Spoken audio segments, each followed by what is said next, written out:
जिनको संशय है वो होटल में बंद कर रहे हैं, वो उनके पीछे लोग लगा चुके हैं। उन लोग को तुरंत ऑन द स्पॉट इसकी सजा मिलनी चाहिए, तब जाके समाज से इस प्रकार की घटनाएं बंद होंगी। एक्चुअली क्या है कि जिस समय उन लोगों ने नामांकन किया था, उन लोगों को ये पता नहीं था कि हमने जिसके साथ गलत किया है वो इसका बदला भी लेंगे। महागठबंधन में ये परंपरा है कि मतलब तोड़ने की, और यही कारण है कि एमआईएम का जो उन्होंने पिछले बार विधायक तोड़ा था, बिल्कुल कोई इल्जन नहीं है। एनडीए 5 के 5 सीट पे चुनाव जीत रही है और इसमें कहीं कोई संशय की बात ही नहीं है। और कल आप देखेंगे कि एमआईएम के जितने भी विधायक हैं वो हम लोग को वोट करेंगे और 5 के 5 सीट हम लोग जीतेंगे। आवाज जनता की।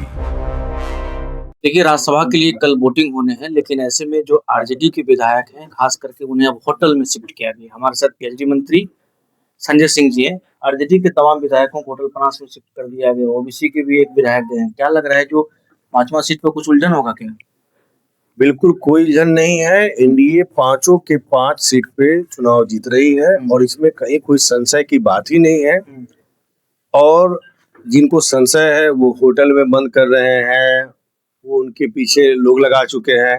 आप देख रहे हो कि एनडीए के जितने भी विधायक और मंत्री हैं, चाहे वो सुबह में हम लोग की बैठक हुई हो या दोपहर में अभी माननीय मुख्यमंत्री जी के यहाँ बैठक थी हम लोगों की, अभी फिर पुनः शाम में आदरणीय विजय चौधरी जी के यहाँ भी हम लोग की बैठक है। और हम लोग का जितने भी संख्या बल है उसमें 100% सभी जगह सभी लोग पहुंच रहे हैं और किसी के पीछे कोई बंदिश नहीं है कि उनको कहाँ जाना है, रुकना है या ठहराना है। और इसलिए क्योंकि एनडीए के लोग जो है कभी भी अपने जो गठबंधन है उसके तहत ही कोई भी काम करते हैं। महागठबंधन में ये परंपरा है कि मतलब तोड़ने की, और यही कारण है कि एमआईएम का जो उन्होंने पिछले बार विधायक तोड़ा था उसको उन लोगों ने अभी भूला नहीं है। और कल आप देखेंगे कि एमआईएम के जितने भी विधायक हैं वो हम लोग को वोट करेंगे और 5 के 5 सीट हम लोग जीतेंगे। आप आश्वस्त हैं? क्योंकि फिर आखिर ऐसा होता तो फिर नामांकन ही नहीं करवाते आरजेडी के लोग, लेकिन नामांकन तो करवा दे। उनको भी लग रहा है हम निकाल रहे हैं।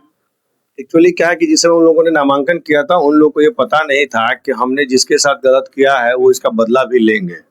लेकिन एमआईएम उसको भूली नहीं है। और मुझे मैं आपको बताना चाहूंगा कि कल आप देख लेंगे कि जब रिजल्ट आएगा तो ये आपके सामने इसके प्रमाण भी आएंगे। आश्वस्त है 5 सीट? बिल्कुल 100%। अच्छा, एक है जो देखिए, सीएम नीतीश कुमार जब से राज्यसभा के लिए नामांकन दाखिल किए हैं, चर्चाएं हैं, जदयू के लोग अपने कार्यकर्ताओं की मांग कर रहे हैं, बीजेपी के लोग अपने कर रहे हैं, आपके पार्टी के भी कुछ कार्यकर्ता हैं जो वो मांग कर रहे थे। क्या लग रहा है, चिराग पासवान कब सीएम बनेंगे? चर्चा तो आपके कार्यकर्ता लोग तो पोस्टर लगा रहे हैं, आप लोग भी लगातार पहले जब कार्यक्रम में ये कहते थे भाई सीएम बना के हम लोग दम लेंगे, लेकिन अब कब? देखिए क्या है ना कि राजनीति करने वाले हर एक लोगों की इच्छा होती है कि हम विधायक बने, मंत्री बने, सांसद बने।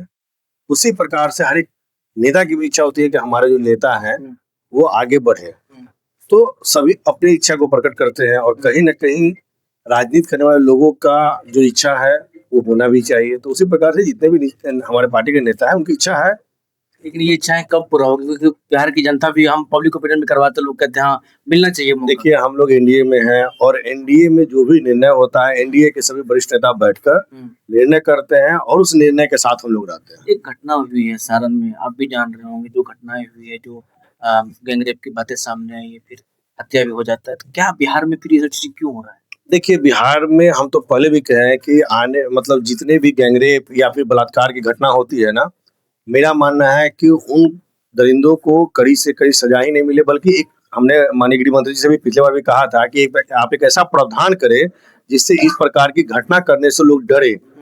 उनको ये मतलब फिर अरेस्ट होना, जेल जाना, इस सब प्रक्रिया में नहीं, लंबा प्रक्रिया में नहीं जाना है। उन लोग को तुरंत ऑन द स्पॉट इसकी सजा मिलनी चाहिए, तब जाके समाज से इस प्रकार की घटनाएं बंद होंगी। जब तक हम लोग इस पे कठोर कदम नहीं उठाते तब तक समाज में इस प्रकार की घटनाएं बंद नहीं होंगी।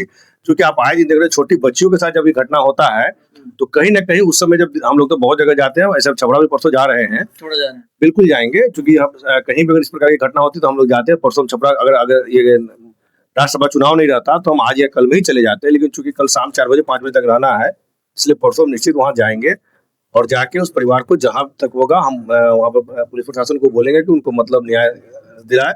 और अभी उसमें कुछ अरेस्टिंग हुई भी है, हमने उसका संज्ञान में लिया, उसकी अरेस्टिंग भी हुई है।